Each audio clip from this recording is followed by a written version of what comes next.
questions over Augusta's decision not to apply to get control of the county ambulance zone. Yeah, the city never even turned in an application despite a commission vote to go for it.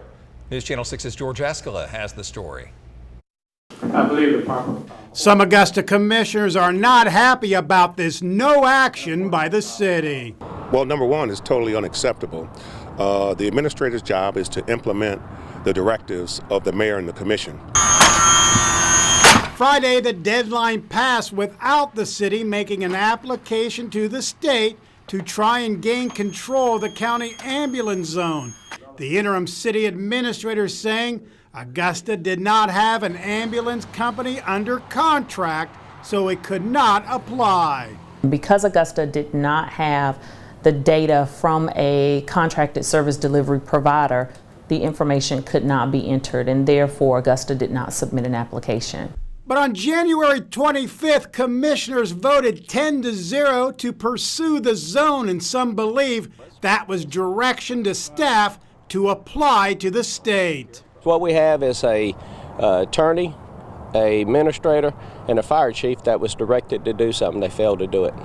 But the interim administrator saying the zone was pursued, bids were received, and a contract with AmeriPro was recommended for ambulance service. A decision was not made. The commission did not take any action, and as a result, Augusta does not have a contracted service delivery provider. That's not exactly true. The zone was not pursued because it's supposed to be pursued with the state.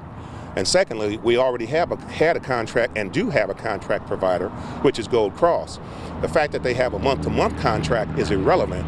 They were delegated to do it or directed to do a job, and they failed to do their job. Insubordination. Yes, sir.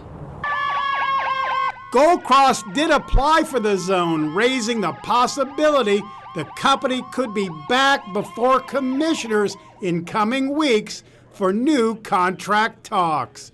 In Augusta, George Escala, WJBF, News Channel 6. Well, meanwhile, there is some reaction tonight to the comments about not going after the ambulance zone. At a late afternoon news conference, Commissioners Johnson, Williams, and Pulliam defended voting in favor of the AmeriPro ambulance contract and said the city would have gone after the zone if that contract had been approved. We could have absolutely applied for the zone had AmeriPro had the contract, had Gold Cross never given the zone up. We could have easily had this done. But because of bad politics and folks wanting to call bluff, we're where we are. McDuffie County now, where things are